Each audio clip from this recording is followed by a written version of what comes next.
isang karakter po pa lang, isang katunayan ng isang mananampalataya, ito po hindi question kung ligtas. Ulitin po natin, iset aside natin yung salvation. Iba na yun. Tapos na yun. Ligtas na yun. That was done in the past, the moment we accepted Jesus Christ as Lord and Savior. Pero, after po niyan, of course, may mga mabubuting, mga bagay na dala ang kaligtasan. At isa po dito, sabi ni Paul, yung pagiging thoughtful. Sabi nyo nga ulit, thoughtful. So ngayon yung thoughtfulness, makikita yan, of course, through our action. Yung action is zealous service that serves. Yung zealous, ulitin natin, pagiging masidhi, masikap. Di ba? Masidhi ka. Ibig sabihin, pag sinabing zealousness, hindi ka papayag na hindi mangyari ang isang bagay kung dapat itong matapos, dapat itong gawin. Pag sinabing zealous, di ba? Yan, ang sabi dito sa Exodus 35:21, ito kasi pag binasa nyo po yung buong chapter ng Exodus 35, ito pong Exodus 35 ay ini-encourage po ni Moses ang buong bayang Israel na pag binasa nyo yung verse 1 pa lang ng Exodus 35, sabi ni Moses, hali kayo dito mga tao ng Diyos, mga Israelita. Sino sa inyo ang merong gold, merong silver, may brass, di ba? I-gather natin lahat yan kasi we need to build a tabernacle o yung tent of meeting. In other words, tabernacle, tent of meeting, pares lamang po yan. So dito mga kapatid, ini-encourage po ni Moses yan. Bawat isa po sa kanila. Sad to say, merong mga hindi nag-comply at good to know naman, sa pagkakabasa ko naman ng chapter 35, marami naman sa kanila ang sumunod. Kasi bakit? Ang sabi ng verse 21, everyone whose heart, pansinin niyo po ito was stirred. Was stirred and whose spirit was moved, came and brought an offering to the Lord for the work of the tent of meeting. Merong mga hindi po pinatigas ang puso nila. Merong nagmatigas. Yan na naman. Maghihingi na naman si Moses ng mga gold, ng mga silvers, ng mga brass, di ba? Yung mga tanso para gagamitin dito sa pagtatayo ng kung ano-anong construction. Yun ang isip ng iba. Pero most of them, ang sabi diyan, everyone whose heart was stirred.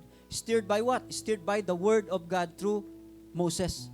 Nung nagsasalita na si Moses, talagang pag sinabing in-stirred, kinalukaw eh. 'Di ba? Sa Tagalog, ginanyan. 'Di ba? Inikot-ikot, hinalo-halo. Ang kahulugan po niyan pag ginamit natin sa mga ganitong phrases, ibig sabihin, ginanyan tawag diyan, yung hinimok ng Diyos ang puso nila. So dito pansinin niyo, everyone whose heart was stirred, ulitin natin, ano nakapag-stirred sa kanila? Word of God na pinapadaan kay Moses. Whose spirit was moved, came and brought an offering to the Lord for the work on the tent of meeting. Kung hindi po ito sumunod, kung hindi po nila hinayaan, ang kanilang puso, ang kanilang espiritu, ang kanilang isip, na ma-stirred ng Word of God at sumunod at magbigay wholeheartedly, hindi po pera ang hinihingi sa panahon po nila, ang hinihingi mga material. Diba, na bagay. Pag binasa nyo nga po yung passage, ang sabi mga tanso, mga ginto, mga silver, kasi may construction po sila. Ang construction po na ginagawa nilang building dito is yung tent of meeting, yung tabernacle. Kailangan magawa po yan. Sumunod po yung marami po sa kanila. Yan. Kaya po sila ay pinagpala ng Panginoon. Pakita nga po natin next slide para lang may idea kayo. Ano ba yung tent of meeting? Yan. Nakikita nyo po, nilagay ko yan dyan. Yan yung tabernacle, yan yung tent of meeting. From where yung mga Israelites, they used to gather there. Hindi ko alam kung hanggang ngayon ganun pa rin. Hindi ako po nakapag-research patungkol dyan. Kasi yung sa Hebrews chapter 4, inalis na, chapter 10, di ba? Inalis na ng Panginoon yung tabing eh. Yung kamatayan ni Jesus Christ, yung death and resurrection niya, actually doon pa lang sa kanyang kamatayan, napunit na yung tabing eh. Di ba? Na yung tabing na yon, yung makapal na curtain, hindi lamang siya basta na drawback, hindi lamang pag sinabing drawback, ginanyan. Yun pong ang sabi doon sa Hebrews, napunit. Di ba? It was torn into two. Napunit talaga siya. Bakit? Kasi nga po, yun ay nagsisimbolo ng katotohanan na yung dakong kabanal-banalan at ang mga taong makasalanan ay hindi na mapaghihiwalay pa. Malaya na kayong pumasok sa dakong kabanal-banalan, ang sabi ng Hebrews chapter 10. Nung unang panahon, alam nyo saan inspired itong ating pulpit, itong lugar na ito kung saan tumatayo ang mga worshiper, ang mga pastors, doon galing yan.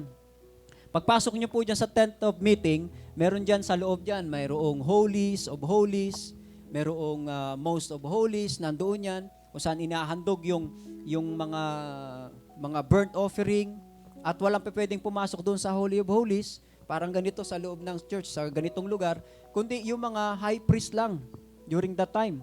Si Jesus Christ, yung ating royal high priest, pinakamataas nating pari na saserdote. Pag sinabing pari, saserdote, si Jesus Christ po yun. Kaya nga po, hindi na po natin kailangan ang serbisyo ngayon ng mga pari, sad to say, para lang lumapit sa Diyos. Si Kristo po ang ating punong saserdote. At kapag kayo po may request, may petition sa God the Father, banggitin nyo, ilapit nyo sa God the Father through His Son, through the name of His Son, the Lord Jesus Christ. Diba? Hindi rin through the name of Mary. Wala kang mababasa sa Biblia na si Mary ay mediatrix. Si Jesus Christ lamang po ang mediator. Pag sinabing mediator, lalaki, mediatrix, babae. Ang paniniwala natin, sa luma nating paniniwala, may mediatrix. Diba? Yung mediatrix na yon ay si Mary according to our old belief. Pero according to the Bible, sa doktrina ng Biblia, isa lamang ang mediator between man and God, and that is who?